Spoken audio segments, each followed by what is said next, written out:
Hi everybody, in this video we're going to look at digitally painting this apple.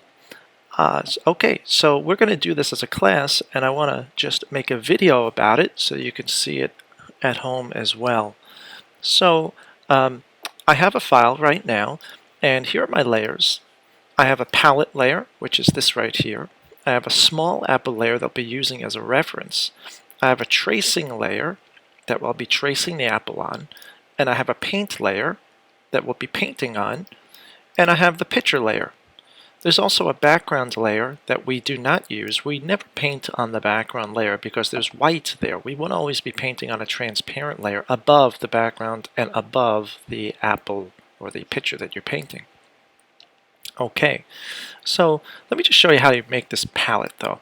Let me just temporarily get rid of this. And what I'm going to do is I'm just going to make a duplicate of this apple, and to duplicate something really quickly like that, I'm on my move tool, and if I hold down Option and drag, you can see I can make duplicates by holding Option and dragging.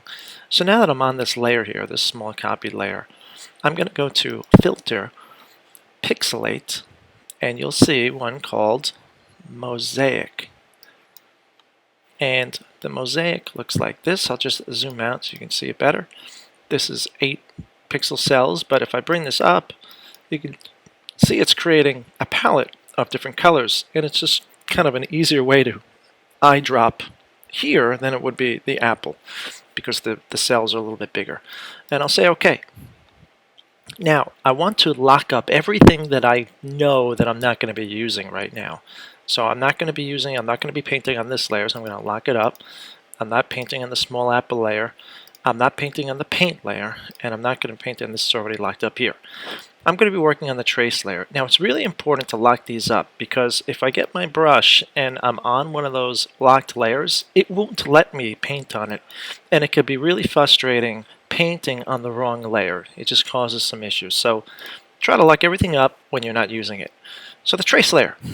Okay, I'm just going to get a regular round brush here. So I'm going to come up my brushes. I'm using my tablet right now, and I'm just going to get just a round brush. And what I could do, I could turn on the size so it's smaller as I paint. I push harder for a little thicker, but I am going to make this much smaller. You don't want it to be too big. I'm also going to just change it to black. And a quick way to get black on your keyboard in Photoshop is pressing D. Okay, so as I said, I'm going to just trace this apple, and the trace doesn't need to be too precise, but it should be pretty good. And some people like to do this where they sketch, and that's fine, or it could be one line also, whatever you're more comfortable with. Okay, I'm just tracing around the contour of this apple. And you can see, I don't have the steadiest hand. Remember, we're not going to see the trace later on. I'm going to circle this area here, where it looks okay. And what I'll do for this demo, I'm just not going to trace the leaf. I'm not going to paint the leaf. I'm going to definitely, I want to see this dip into the apple here.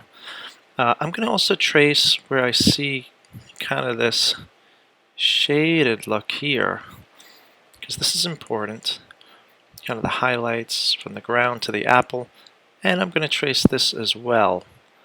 I just want to know where that is when I add it.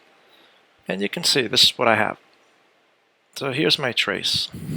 Okay. If I turn off the apple layer temporarily, you can see what I have. Okay, and you know what? Just so it's true, I'm going to also trace the leaf here so you can see.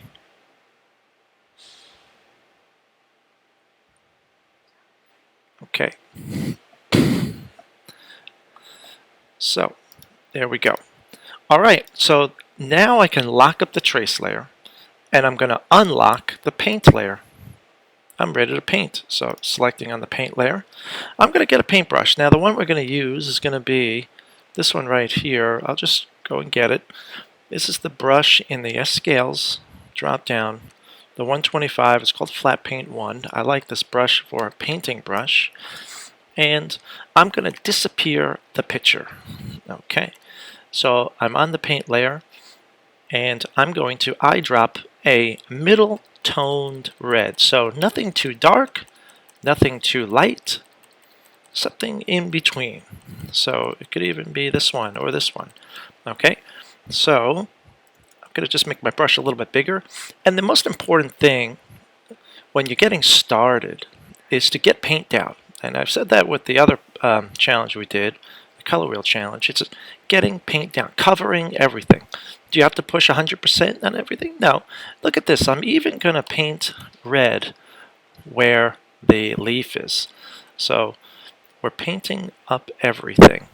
Nothing, no white. You don't want to have to hassle with getting rid of the white later. Okay. Now I'm going to select a darker tone of red. I like working the darks first. So I've got the middle tone.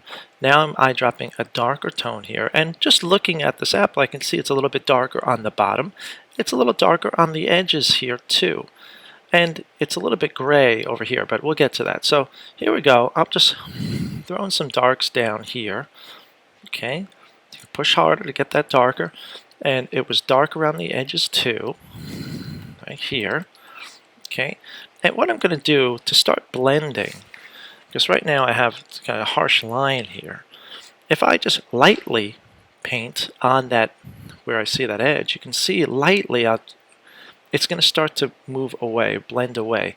If I eyedrop, and I'm always having my finger on Option, I'm going to eyedrop this new tone that I'm making. It's kind of an in-betweener with this and this. It's an in-betweener because I was painting lightly. If I eyedrop this, then this is going to help to blend away that line. And this, well, pushing lightly will help blend away that line. And you can see I'm constantly, you can watch me and see how I'm constantly using the eyedropper to eyedrop colors. Okay. All right. So now I've got some darks down. I'm going to start looking at these grays, and it's kind of this region. You could also eyedrop here, but you can see there's like thousands of colors in here. You can sometimes eyedrop a one that isn't really usable. So I'm just going to kind of blend. I pull this into here, this gray, and looks like it's kind of a darker gray on this side. Pull this in, and I'm going to blend it in. Whoops, look, if this happens, no big deal. I like to just eyedrop it out. You could use, undo. I don't typically undo. You know, I like to just paint things away and not worry about it. Okay, because anything could be painted away. There's no mistakes here. So I'm going to start to wind down my brush. I was using a big brush because there were some bigger things I was working on, but now I'm going to begin to look at bringing down that brush size. Okay, get this in here, paint it. If whoops, don't worry about it, right? I'm going to paint that away, no big deal. Okay, eyedrop, paint away, eyedrop, paint away. Okay, good. All right, so I'm going to get this highlight. So I'm going to get something really light here, paint it in here. Whoops, don't worry, paint it away. Okay, now working this region here. Let's get this a little lighter. Get bold. I always say get bold. Okay, if I want to blend this, I'm going to paint too much, paint it out, and then eyedrop the red. And I'm just going to work it away, like that. Okay. Get that white again here. Okay, good.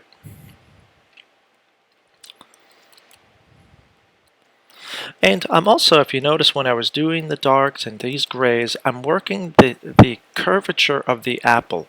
You wouldn't want to be going left and right with these marks. Think about this apple as a round, three-dimensional object, right? And that's how the brush strokes should be moving as you paint. Okay, so it is a little darker down here. I'm just going to grab just a bit of a darker down here. You know, get bold. If it, whoops, Don't worry about it. Paint it away. You know, when you paint away things like this and mistakes, you wind up making more colors to eyedrop, and you wind up also kind of blending more. So it actually works out when you make mistakes like that. All right, real quick, I'm going to start working the stem here. And it might be a little early for the stem, but I'm going to paint over everything here.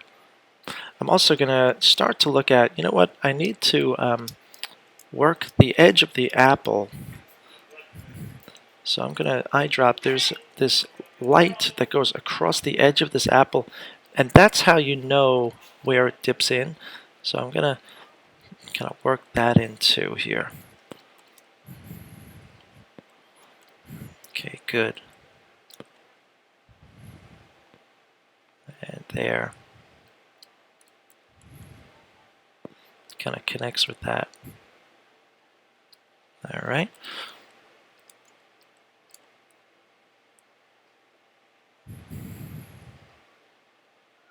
Okay, good. There's also some of this also on the edge here.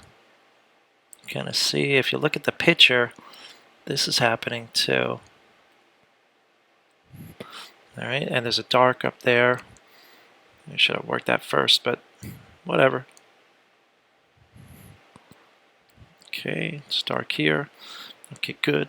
Maybe I'll just start getting a middle tone green down. So I'm going to do this.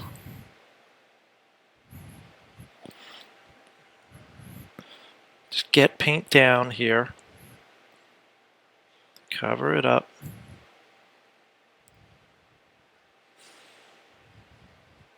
And we'll get some darker. So it looks like it's a little dark on the bottom part of the leaf here.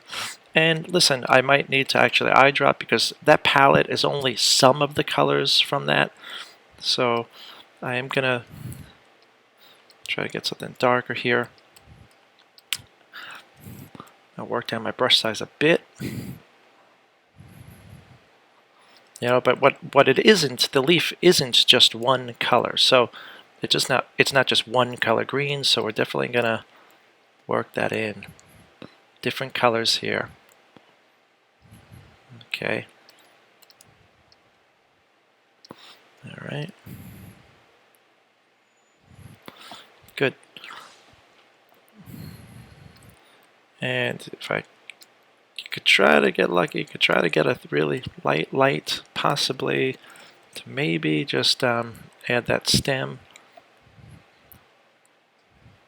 or the vein of the leaf here. Notice I'm using a really small brush.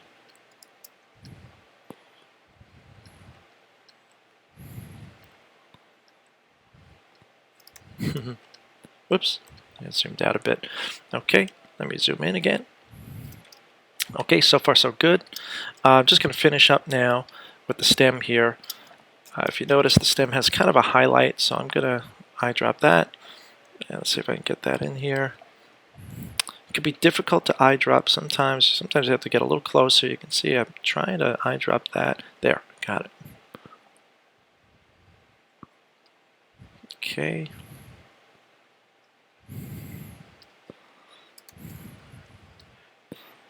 All right.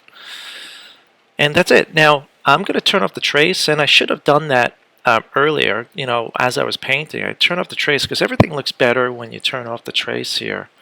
You should do that while you're painting, just to see how things are going. Now, I am going to start to knock away the edges. Now, I wouldn't want to use a soft eraser because that defeats the whole purpose of using this brush to get that nice brush stroke. Instead, with the eraser tool, I'm going to pick the same brush that I've been painting with. So this one, I'm on the eraser, I'm on the same type of brush, and I'm just going to start to hack away at what I don't need here. And sometimes I like to leave a little bit. I do like to leave some.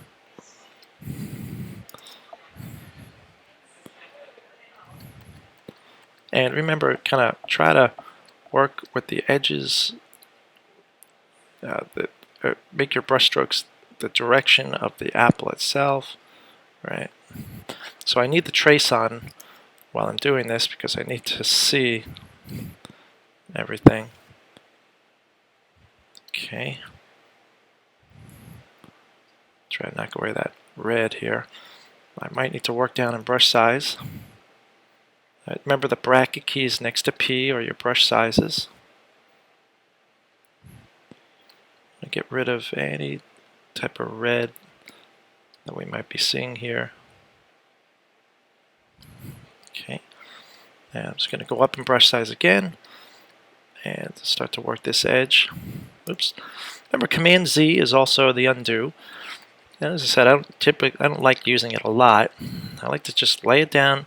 Whatever I put down, it's one of my marks. So I usually just deal with it, try to paint it out if I need. Okay, just trying to finish this up. I like to make these videos short, so okay, let's turn off the trace and see what we have. Great, excellent. So I have this. I have it made. I could just. I think I just hacked off maybe just a little too much here. I'm just going to paint that back in. Anything can be fixed in digital painting. That's what I like about it. So, in my next video, I'm going to talk about how to enhance this and make a shadow and a background for it. So, I hope you enjoyed. Good luck, and give it a try.